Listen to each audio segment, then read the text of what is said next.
to start off by introducing our very special guests today. Two super inspiring individuals to me, Joan Hestenes and John Taylor. Now, both John and Joan are part of two equally inspiring organizations, dear partners of Intivix, Institute on Aging and United Way Worldwide, both of whom have been leveraging technology effectively to drive their missions forward and connect with their communities. So just a quick introduction. For Joan Hestenes is IOA's Vice President of Technology Services and Facilities Management for all IOA sites. Earlier in her career, Joan was co-founder and executive director of the nonprofit Village Enterprise, which continues to address poverty in Africa through entrepreneurship, launching 39,000 micro enterprises benefiting over 850,000 people. Joan has an MBA from Eastern University and a BA from UC Davis. John Taylor is Chief Information and Technology Officer and Senior Vice President at United Way Worldwide. In a previous role at United Way of Metropolitan Chicago as VP of Strategic Partnerships and Community Relations, John led United Way's efforts in coordinating Hurricane Katrina relief efforts for 8,000 Gulf Coast evacuees that were relocating to Chicago. John has been also an active community leader as well in multiple capacities. John is certified in project management, has earned an MBA from the University of Baltimore, and has a BS in administration from Columbia Union College. And I can tell you, I'm so honored to have you both of us here with us today. Maybe we can start with you, Joan. Would you like to say a few words about IOA and its mission? Yeah, sure. Sorry, my video is not up yet. We have an agency that primarily serves California residents around the Bay Area and in Southern California in the Inland Empire. We have about 800 employees, and we provide a variety of services that include HIPAA regulatory requirements. So we have a home care personal care business. We have a PACE service for the elderly, a clinic, and social day programs and home care for them. We also have a dementia social day program and center and care management programs to help transition clients out of nursing homes and hospitals back into the community. And we also have a very important friendship line call center, which is serving all of California right now, to deal with social isolation of seniors. Our services are mainly for seniors and disabled adults. And that call center helps with isolation, loneliness, grief, and suicide prevention for seniors, the only one of its kind in the country. And so my role there is as the leader for facilities, technology, and the emergency program. And we've been working with Intivix as our managed services provider we're starting our 4th year now. And so excited to be a part of this conversation today. Oh, thank you so much, Joan. John, can you introduce United Way Worldwide and tell our listeners about the great work that you all do? Sure. Thank you, Rob. Also, my video's off. It's disabled, I think. So I'm so glad to be on this call and talk to others who are interested in tackling the issues of today. United Way Worldwide is a global organization, certainly throughout the North American hemisphere, but also in 42 additional countries outside of the North. Have 1,800 ways worldwide, 1,100 in the domestic United States, 13,000 staff man those organizations, and we work in partnership with another additional 33,000 staff that are also quasi-staff, but also support our board level leadership as well. I am responsible for both technology and finance, just like Joan is. But I also am responsible for our digital strategy and partnerships with that, as well as then the provision of our, we call it 211, which is our call center. That's basically the information referral arm that we have throughout North America to connect people into general needs if they call. And let's just say someone has had their gas and electric cut off, or is in emergency, or has some other type of crisis. We use the 211 call nomenclature to allow people to call in, and then we connect them into resources that help them. So that is a large strategy that we also activated during certainly the COVID period. Look forward to talking more about that, but I'm glad to partner with Intivix. They have worked with us throughout many of our regional establishments. Bay Area, United Way uses Intivix for IT professional services, and it's helped us address, I think, some great efficiencies that we needed to for common services that an IT professional services firm could be outsourced to. That allows us then to focus on our impact work that we do in partnership with them, providing support from an infrastructure standpoint. So it's been a great partnership for us as well. Thanks. Yeah, thank you so much. Really appreciate that. Let's transition to the agenda for today. So we'll begin the discussion today by exploring the ways in which both IOA and United Way have responded from an organizational and business perspective to current events. We'll also be talking about how both organizations have transitioned to a remote work environment, and also talk about and review some of the important security implications, regulatory requirements. For example, IOA works with HIPAA. United Way Bay Area also works with CCPA, which is the California Consumer Privacy Act, and the importance of policies and procedures and data governance. So we're protecting patient records as well as the private data of consumers, donors, partners, and clients.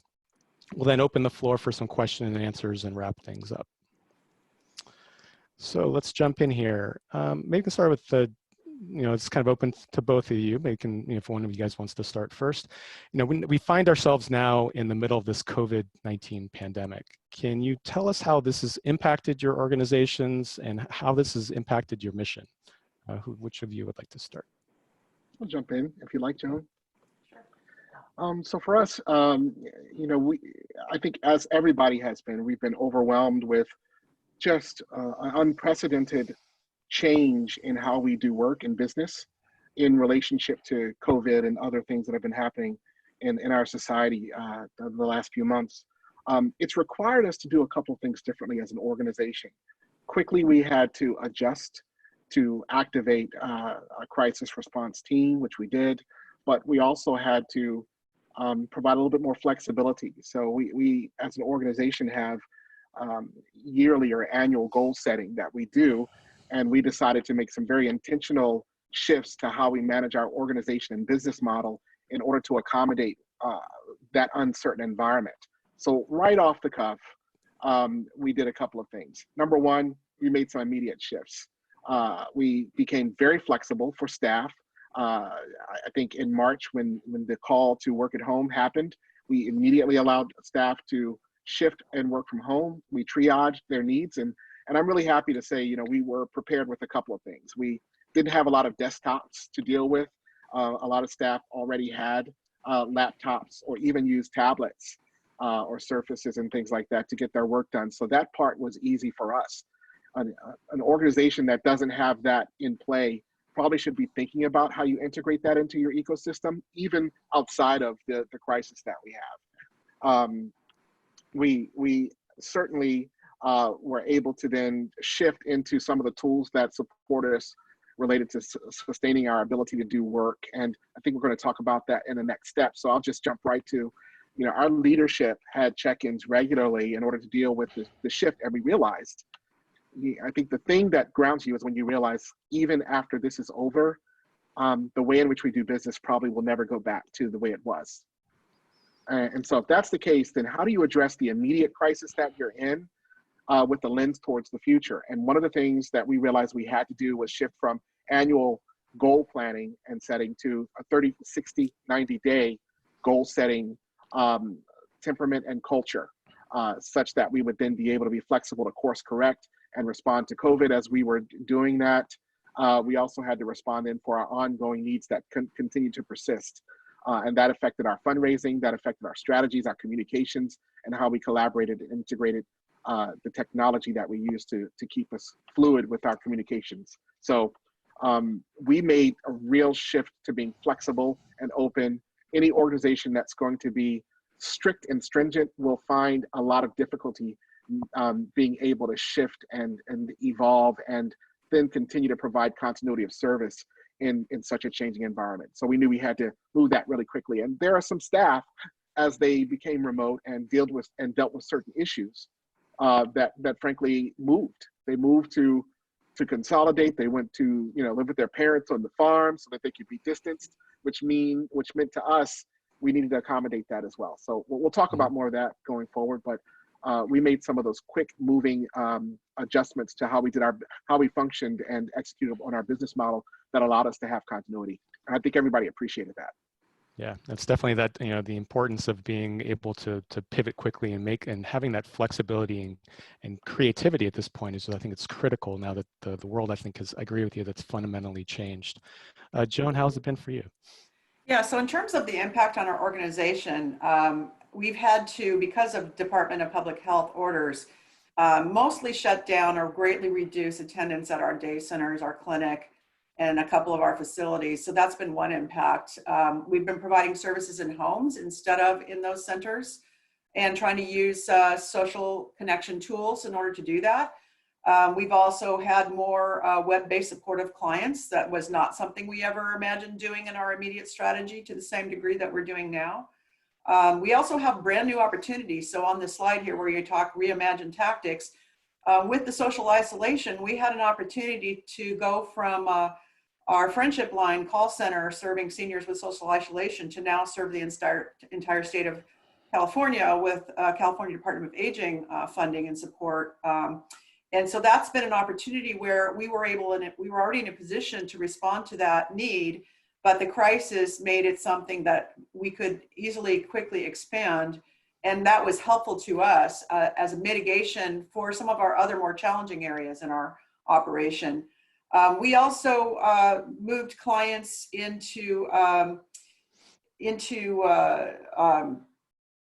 sorry, I'm losing my train of thought here. Anyhow, I'm going to switch topics a little bit. We also had to maximize efficiencies and reduce costs. So for us, one of the impacts of this is that we have been reducing our facilities footprint. We do lease offices in 9 cities, and we have reduced the amount of space we lease. We have essentially got minimum personnel who are considered essential attending in those businesses and having to do the protocols, the social distancing protocols and disinfection practices and so forth. But also some of those savings help us cover the costs of the COVID impact to the organization. We've also had to work with our funders, and there's a fair amount of uncertainty there because a lot of our funding is government, city, state, county, some degree of federal, private pay, also county health plans. And they're all facing their own uncertainties and issues with tax revenues. And so we've been watching the evolution of what is getting funded in California, and that does impact some of our programs. Luckily to date, we are not adversely impacted significantly, but we have our eye on the future to watch that because we know that this is not going to be solved in just a few months. Also working with FEMA and other entities on any potential funding sources that we as nonprofits can take advantage of. So those are some of the impacts to our organization so far. Mm-hmm. So John, what have been some of the challenges during this time? Like how has the team responded? Any kind of best practices or suggestions that I think have helped you and helped manage that transition for your teams? Yep. So I like Joan's comment about taking advantage of this opportunity to do some things that we wanted to do in the first place. So I'll start there. I think it's been really interesting to see an organization like mine who uses travel as a tool in order to get business done have to totally have that shut down. So we immediately stopped travel for the health of our staff. We didn't want anyone to feel like they were required to travel. But not only that, we realized it was an opportunity. I mean, the truth is, our organizations are at different levels or at stages of readiness relative to being a remote-oriented environment and how to function remotely versus in person.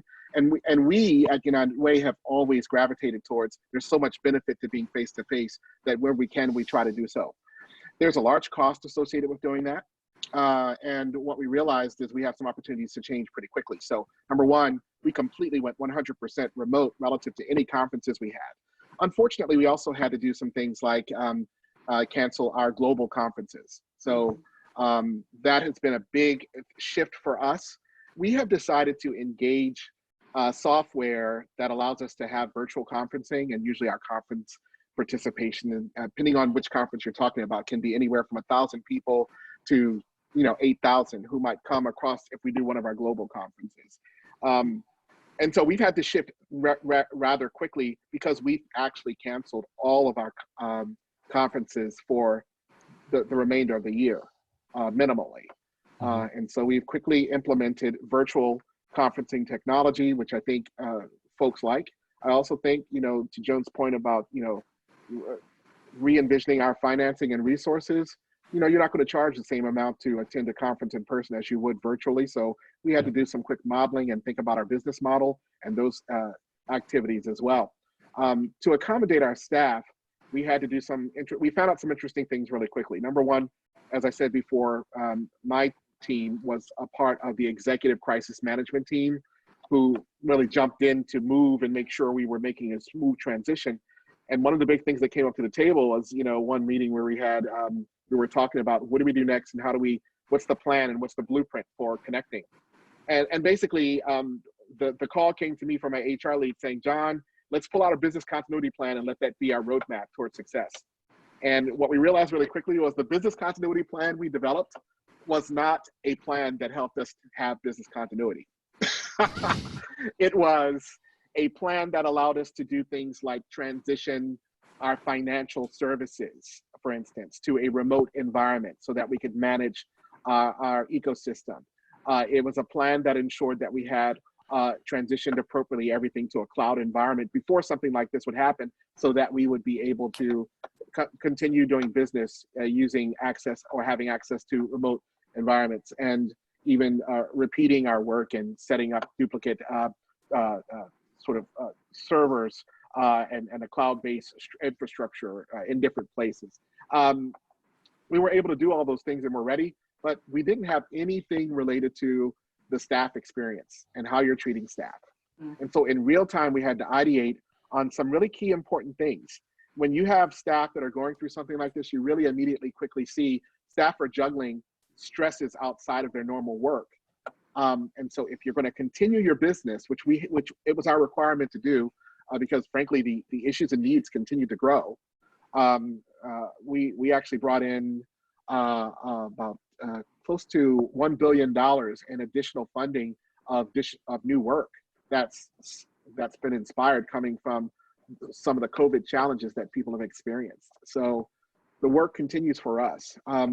But our staffing, being stressed as they were, didn't need additional frustrations, like not knowing which technology to use for what. What if we're in a remote environment, what do you use relative to your collaborative spaces? What do you use for your video conferencing versus teleconferencing? What is the guidance that we're giving? And we quickly then made an effort to narrow our services, not widen. We were very clear on some of the tools we wanted everyone to use for certain functionality. So we implemented Teams for collaborative spaces, and we opened it up widely for people to use. Teams also has, for instance, the virtual or the video conferencing capability. So we drove people that way. We, of course, had Zoom, but as we were moving into our VoIP or voice over IP strategy, because we did have some place-based technology, PBX systems and things like that, we quickly then upgraded our contracts so that there was integration with our VoIP systems and Zoom, for instance, to make that a really fluid experience. And we then integrated into a very strict and regimented check-in system where we met more frequently. So we had team meetings to just do the check-in to see how people are doing and adjusting and sharing best practices to keep business continuity going the way it was and even better from a remote standpoint. But then we also had all staff check-ins every week, where we actually just took a testing of where people are and how they feel in their current environment, and then problem solve together. So the human part of our business continuity plan was something we hadn't thought of or did. And it was a big learning for us that you can do all of what you want relative to making sure systems are accessible, but if you don't actually have the plan down for how you're going to create healthy environments for your staff, then you're going to be missing an opportunity there. I think it's also been a tremendous opportunity for developing leadership, because I think one thing I think has helped me personally has been, basically trying to be more human and vulnerable during the situation, especially with my team members, and trying to just, we're all going through this together and having that mindset, and also being over communicating. You mentioned over communicating or talking a lot, and frequent meetings, and making sure that people are feeling connected, because we were all isolated at our homes, separated, and leveraging those technology tools, I think, has always been very critical.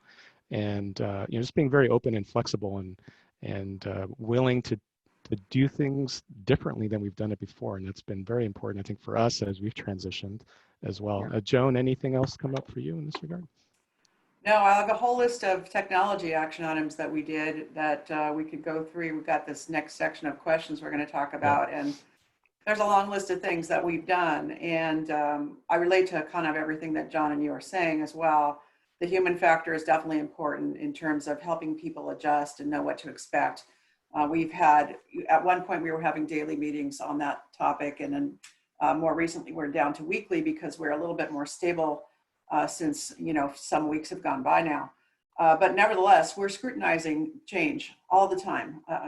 We just had a new health order in San Francisco that just came out, and so we're constantly discussing how this impacts our employees, our clients, and what we need to do to make everyone safe and productive at the same time. So yeah, so remote technologies in our organization, we were already half remote. Half of our staff are already in the fields to begin with.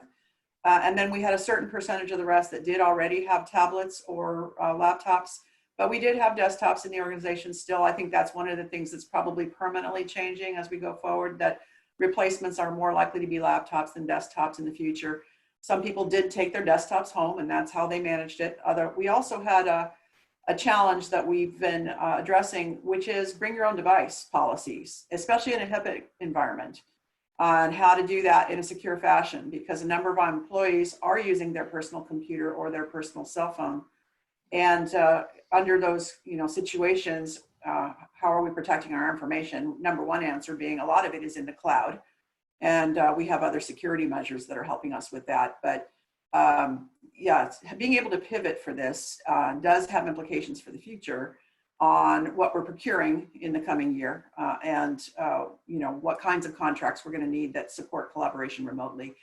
And our footprint, we're not going to have as many people on site as we used to. Some jobs are changing. They may become remote permanently jobs. And so we're evaluating that and determining kind of what is essential to be on site.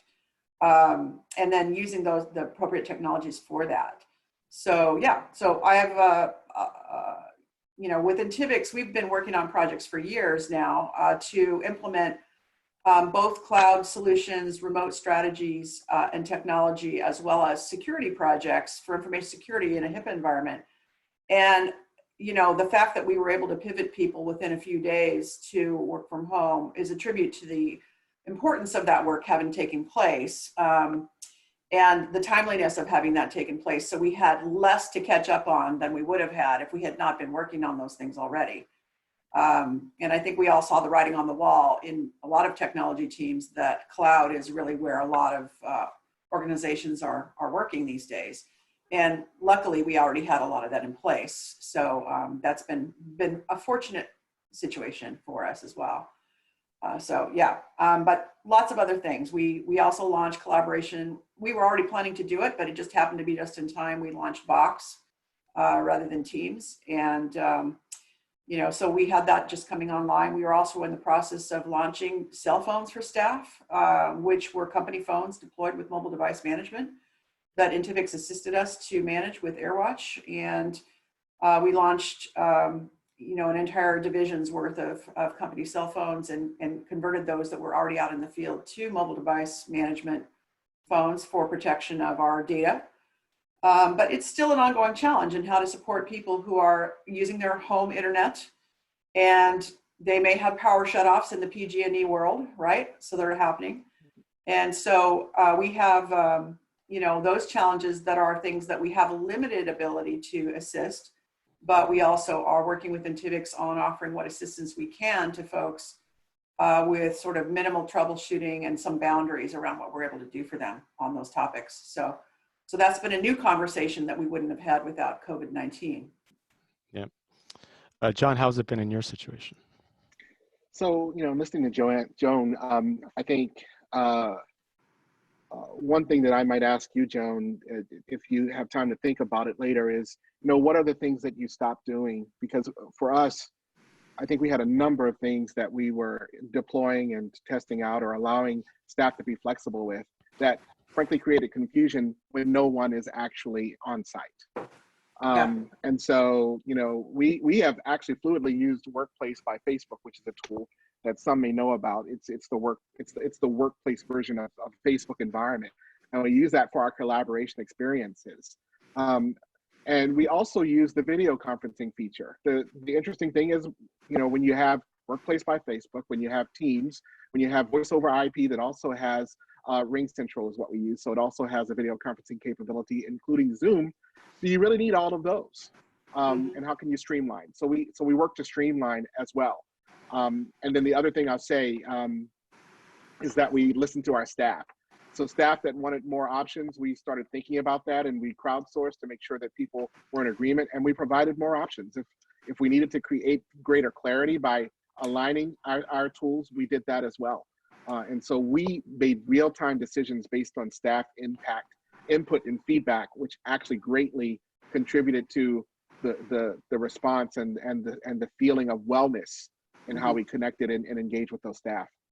Yeah, I would answer that as well, that we also have a very small IT team. It's one of the reasons we do work with Intivix, because we have just a few people in my organization, and we have a lot of cloud system administrators who are distributed in the organization that we sort of give broader oversight to.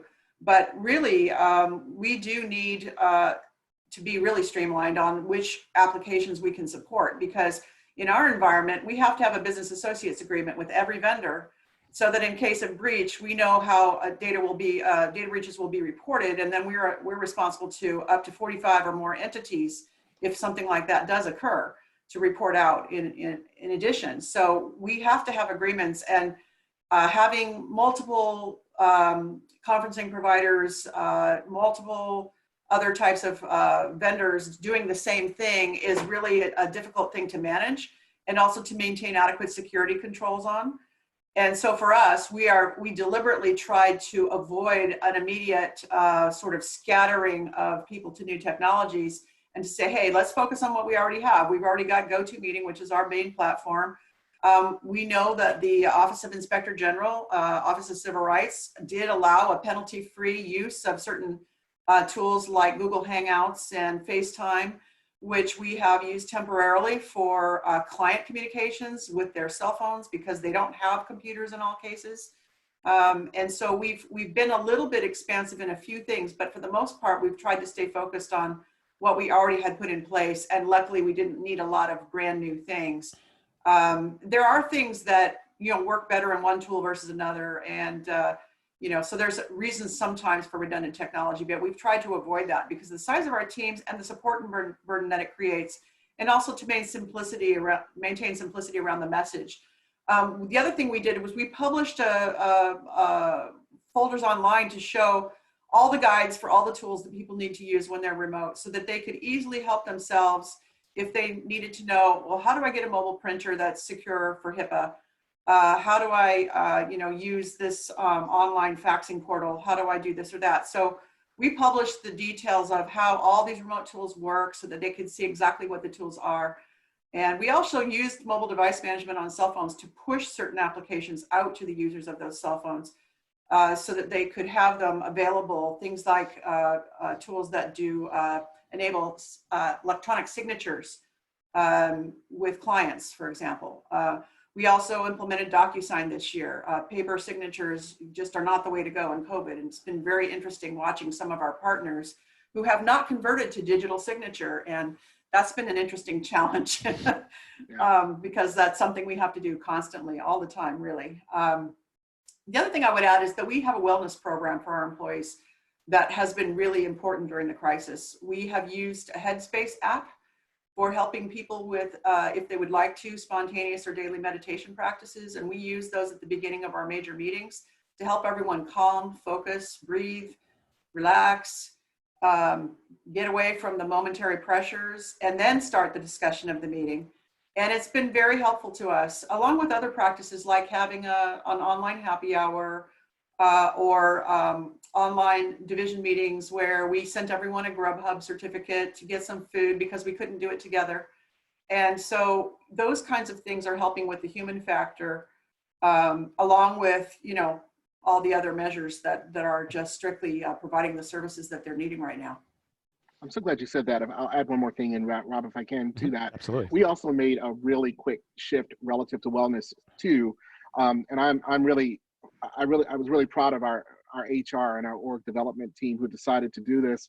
Across the board, we implemented a policy where staff could take on the spot, let's just say 4 hours, I think it is, per week if you need to, in order for you to take a break and to unplug, and be able to take care of yourself. And I think that was so welcomed by our staff, especially the staff that needed more flexibility because their kids were at home as well.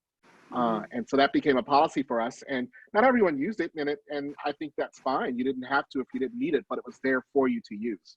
So that was really helpful to be that flexible in that way. Yeah. Yeah, that's wonderful. Mm-hmm. So getting back towards the security side again, maybe John, you can talk about, you know, keeping donor data safe, and company data is obviously of utmost importance for you. Can you talk about some of the new requirements such as CCPA and what some of those implications are for United Way? Yeah, we were already starting to get into that space a little differently than what I think Joan and the organization that she works with has to do. So we weren't as hindered by things like HIPAA compliance related to our work, but we are very much sensitive to vulnerability of handling individuals' data. And we get a lot of that from an impact standpoint, as well as the donors that work with us. And so even before COVID hit, or we were faced with that, we were moving very quickly to move into what we call a shared services strategy, where locally, if there are services that are like across our 1,800 United Ways that, you know, are repetitive, then we started moving in a direction to centralize some of those services. So that could be our shared CRM, for instance. We have a shared CRM strategy, our digital engagement strategy. We are looking at things like, you know, group insurance and all those types of things that bring us together. What it's allowed us to do is it's allowed us to standardize a couple of things.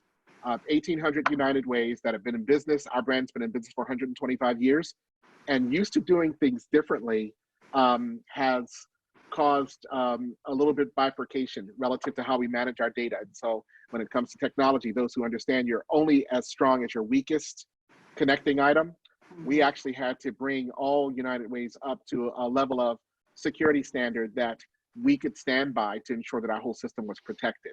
And so we started doing that. In addition to that, in our current environment, you know, becoming a shared environment means you actually have larger data warehouses. You have larger systems and information that needs to be protected and secured. So we realized not only do we have to secure those things, and we were already in the cloud, we were allowed to do some of that, cloud-based partnerships that we have. So Salesforce, for instance, already came with some real good infrastructure around their security setup that we took advantage of. The thing that we needed to be really intentional about was how we handle people's data. And so California Privacy Act, we're global, so we're also very sensitive to GDPR for our European friends. We had to make sure that we quickly set up practices and protocols that allowed people to manage how we use their data and to tell us that. And so we have opt-in, opt-out sort of integrations into our systems that allow our clients and our customer base to say, look, we want to be included with this. Not just we want emails or you to send us emails, but they say we want our information to be used in this way, which also includes us needing to have you know, DSAR protocols, and basically those protocols allow us to disengage a donor's information out of our systems if they so choose to do so, or want that from us. And so we updated our privacy statements. We were very clear with that with our public. And I think transparency is the name of the game when you're talking about being remote and handling data that is not yours responsibly. And so we've been very careful to be transparent and to allow our constituent base to help us manage the data in the way that they would want, especially if it's their data. Can you speak to maybe recommendations for organizations to create this kind of, you're talking about creating this kind of security mindset, this culture of security into the organization. What has worked for you guys? What are some recommendations or suggestions that you might have for others that are starting to begin along that path? Certainly the basics, having a secure firewall with intrusion detection, intrusion prevention, using a SIM type solution. Using multi-factor authentication is probably the biggest one. That was the one that would prevent phishing messages from becoming actual breaches for us. So multi-factor authentication has been really important. We've rolled it out in the Outlook environment for our remote desktop environment, as well as for our our Dell computers. So that's been extremely beneficial in terms of mitigation, probably one of the most important things we've done. Also just having secure tools like Box so that people are not sending so much over email, which is harder to secure.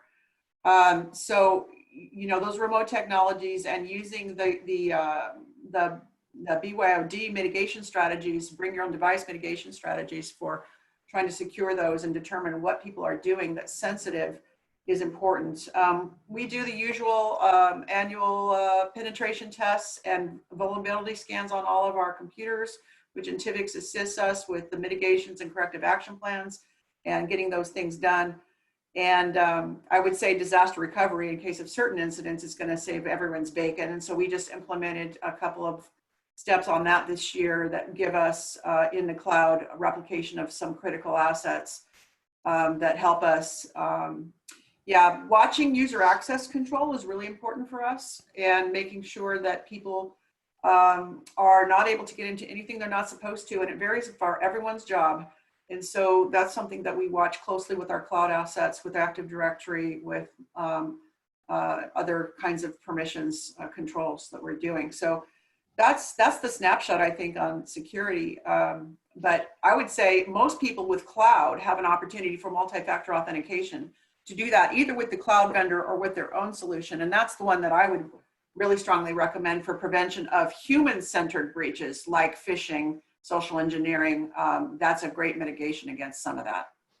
And what about training the teams and so forth? John, sorry to interrupt. Go ahead. Oh yeah, and security awareness training, absolutely. You know, we do that on a regular basis. We also, because we have individuals who are system administrators who are not in our technology team, and they're working with their cloud vendors. So we give them an annual system administration training as well to give them best practices on password and you know, security of user IDs, not sharing IDs, change control processes, and other kinds of best practices for clouds.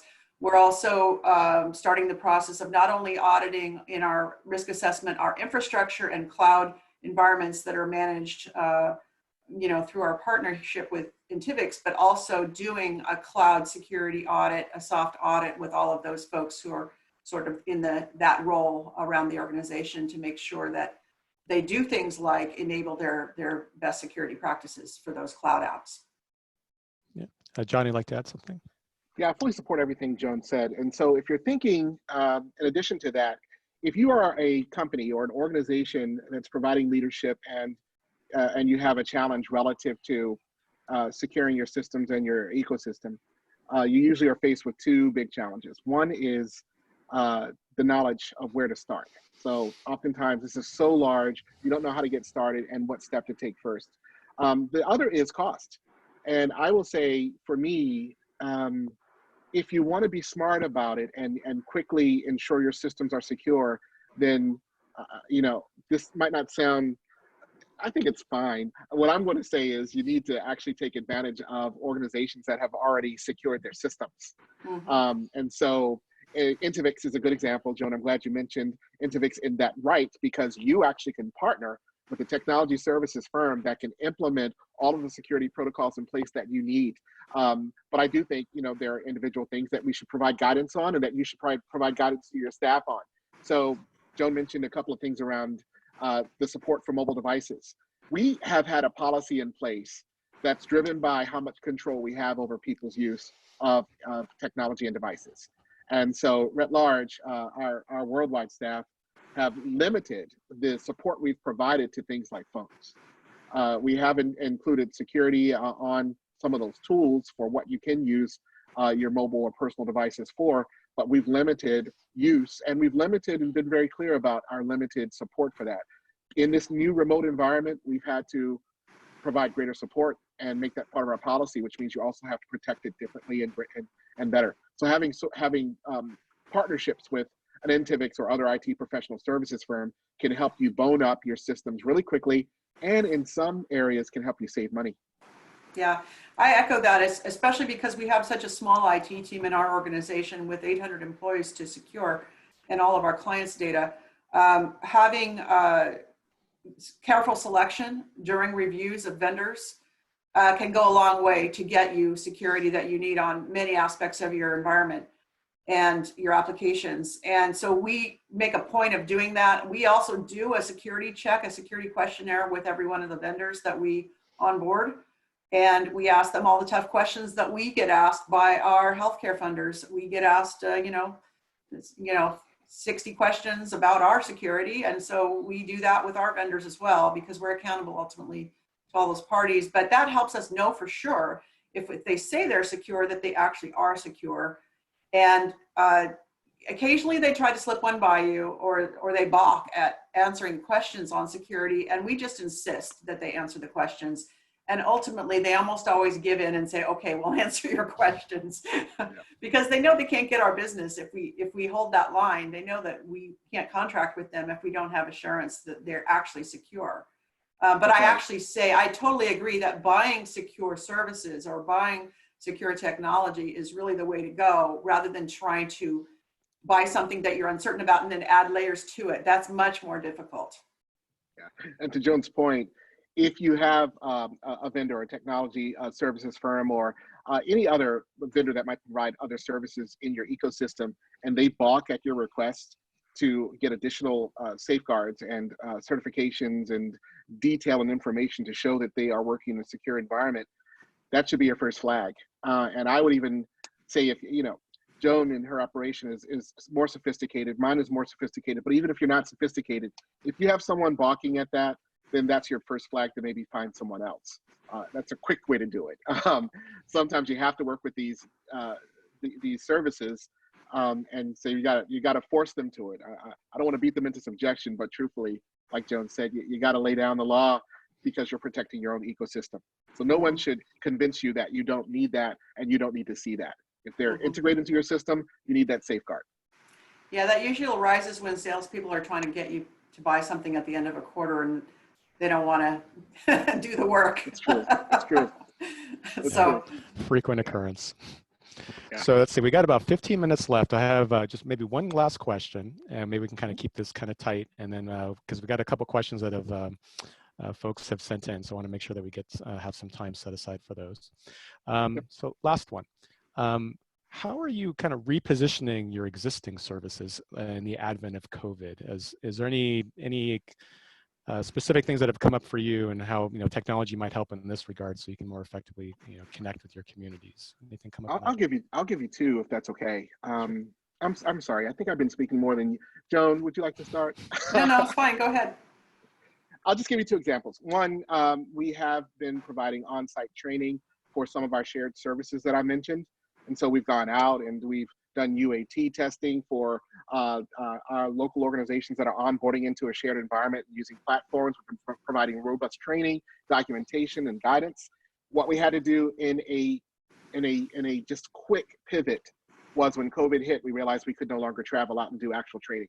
So our training overnight turned into a virtual training experience that I think scared everyone at first, but we've gotten through some major virtual trainings that work really well.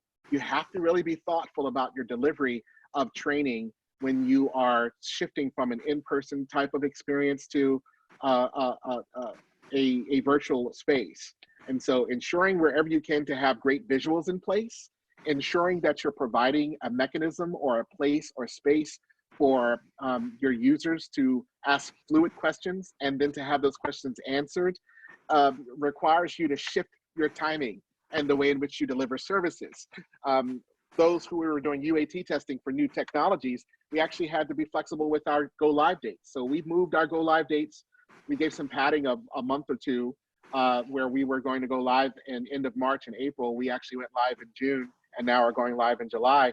And because of that, we've gotten some rave reviews from our clients relative to how we've organized that and shifted in order to make sure that people are ready for introduction to new tools. As it relates to some of our programs out there, as I mentioned 211, which is one of our big global or North American programs, the information referral system, we actually partner with some organizations that allowed us. IBM was key and critical, and I have no problems mentioning that they were a really good partner during the COVID experience for us. And what they implemented for us was AI. And so we implemented bots, which we hadn't done fluidly. I personally hadn't done a lot of work with bots from an AI standpoint. But what we were able to do in implementing our bots was to handle the overflow of calls and questions that came in a way that created a seamless experience for our users that had questions and needed supports and services. And it extended the reach that we have for our customer service agents in a way that I'm surprised to say worked so fluidly. How you deliver it and how you configure that type of system, I would suggest if you're in my shoes, even with a large organization like ours, getting some really good, smart consultants to come in who are aware of how to implement that is going to be your test for success.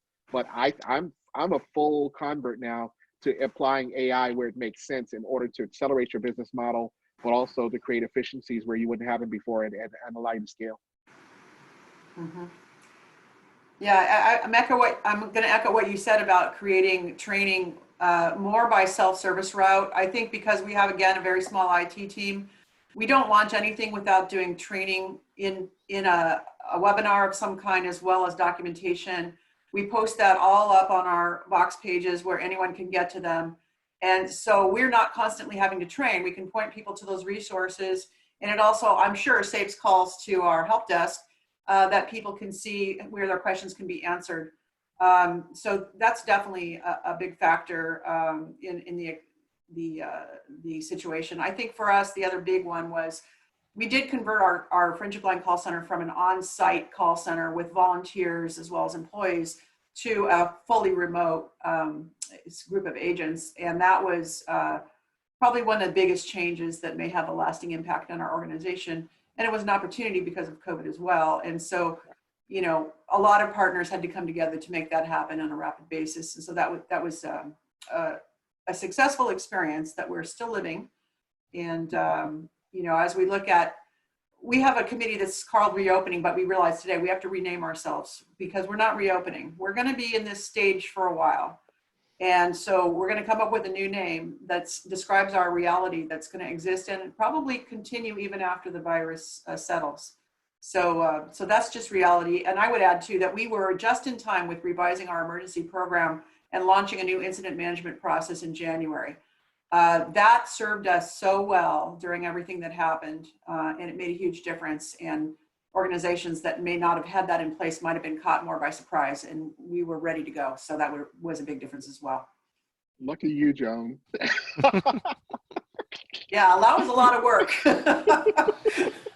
Yeah, it is a lot of work. All right, well, we got about 10 minutes left, so let's transition to some questions because I want to make sure we get to some of these. Here's the one for you guys. I work for a small nonprofit and we're having funding challenges. What strategies do you recommend to help us keep semi-current while avoiding long-term development of technical debt?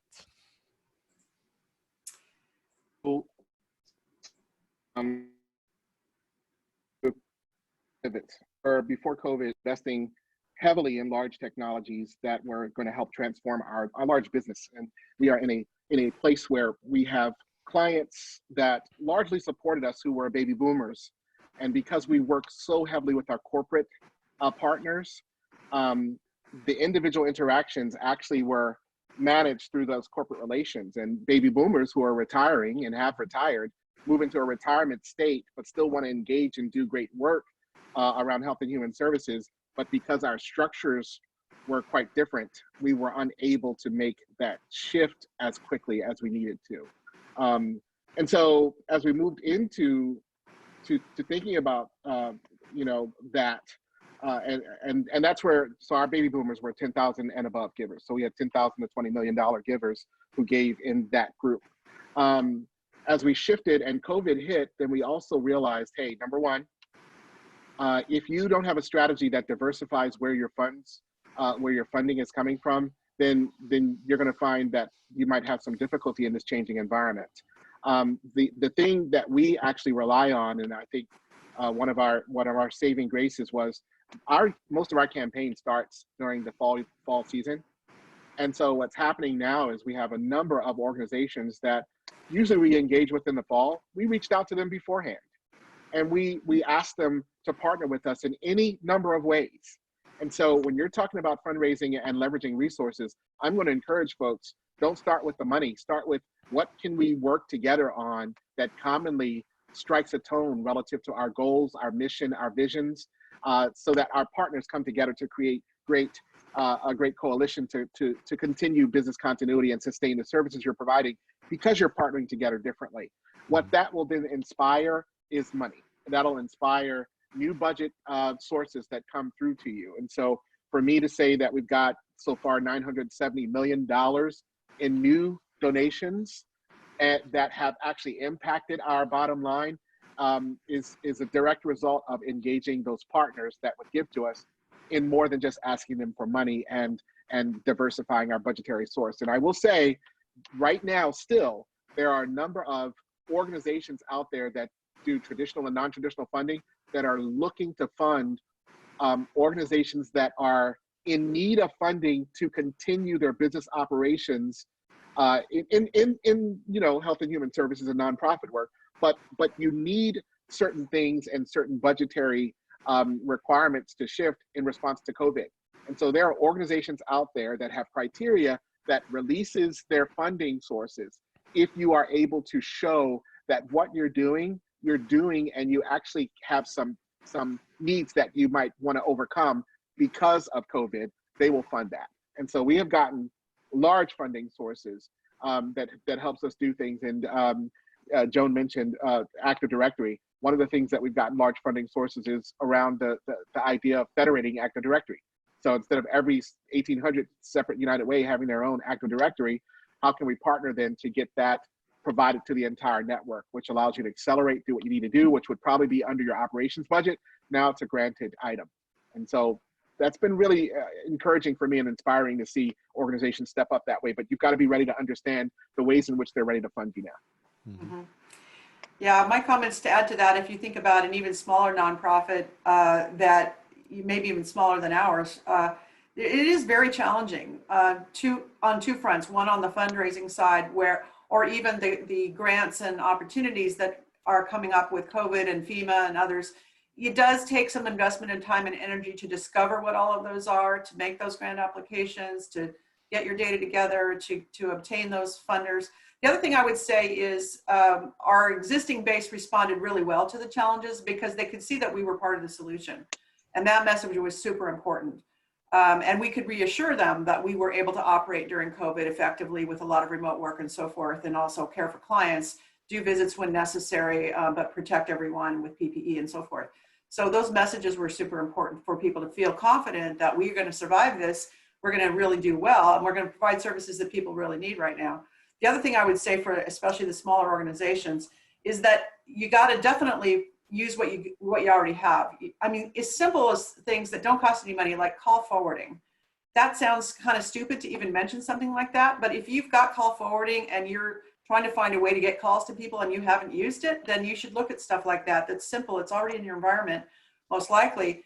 And maybe you can take advantage of things that are there already. And I don't mean to oversimplify. The other thing is you got to prioritize. Over the last several years, we've had a certain budget, a limited budget for improvements, including security improvements and further enabling our remote workforce. And so every year we prioritize and we decide what are the top projects that we're going to focus on, and security does come into it, and serving more clients and helping employees be more productive comes into it.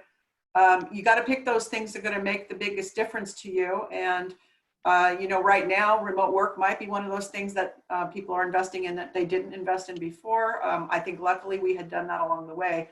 But yeah, nobody has unlimited resources, and you've got to kind of lay the list out. I start that every January because we have a budget that gets submitted in March, And we talk through with our providers what they see in our environment, what they think we need to do to upgrade, stay safe, and provide more benefit to the organization and to our mission ultimately. And so we pass that by a number of people. And, you know, capital spending in the coming year is going to be different. We are holding on projects until we know that that revenue is coming in. And then we will make those investments according to priority when we have that opportunity to do it. And, but we're being very careful about that because we need to do things to grow, and we are growing. We still have a plan.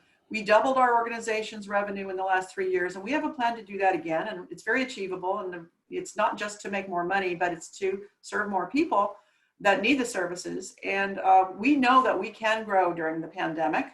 And so we are not taking the step to cut really essential things that would impact our growth. So we're having to be careful about still making investments and still keeping some staff that are going to be super critical. Are there going to be some staffing impacts? I saw there was another question on the feed here. Yeah, there may be some staffing impacts, but we've largely tried to avoid that whenever possible. We have diverted people from one program delivery to another. So we expanded rapidly in our call center. We moved some people from our social day program to do that, so that they are continuing to work for us, doing a valuable service, and so forth. But yeah, those tough decisions can come along where you have to, confirm what the most appropriate thing is to do. And some things can be done through staff, some things can be done through contracts or more efficiently with outside providers as well. So you may actually save money by having a part-time need served by a vendor rather than trying to staff a person in-house if you've not already done it. So those are thoughts. John, anything you'd like to add to that? Yeah, I like what Joan said about use the things that you have, and yes, be thoughtful about things that you don't want to cut, that things that you might consider but would hinder your business process. But I would say cut what you don't need. So a good example is our teleconferencing, because we now use Zoom. No one needs teleconferencing, so why are we doing it? So we actually ended the contract. And if we need it, we'll pick it up in the future. But right now, our video conferencing replaces teleconferencing, and why not cut that? And to Joan's point about staffing, instead of downsizing staff, because I think Joan, you said it really well. We've repurposed our staff that actually can do additional work or different things. We've also frozen promotions, and our staff have appreciated that. So we're doing that as opposed to downsizing in response to COVID or things like that. So that's helped us. Well, great. Thank you so much. So we're at the top of the hour, so let's wrap things up here. So I hope you enjoyed today's webinar and gathered some valuable takeaways. While there was a lot of essential information shared today, here's some valuable key points that companies can think about implementing quickly. First, understand where you are. This was alluded to earlier. This can be completed through a auditing process with your IT team, security provider. Next, provide your team with secure access to your critical applications. Think about multi-factor authentication and definitely implementing that, single sign-on solutions to prevent breaches. Offer employees multiple ways to communicate quickly and efficiently. We talked about using tools such as Microsoft Teams, Slack, Zoom. And then we also talked about implementing a security-first mindset. Have a security awareness training program in place for your team to reduce that risk. And then ultimately, remember, that starts at the top. So these bullet points I've just mentioned, don't have to be overly time-consuming or costly. There's some low-hanging fruit here. If you have any questions here or need some assistance, please feel free to email us at success@intivix.com, as seen on the slide here, and follow us on social media. I want to take this opportunity to thank you all for attending today's webinar, and a huge, huge thanks to John and Joan for being so gracious about sharing your wisdom and knowledge today. Thank you all very much. I really appreciate it, and have a great rest of the day, everybody. Thanks, Rob. Thanks, everyone. Thank you.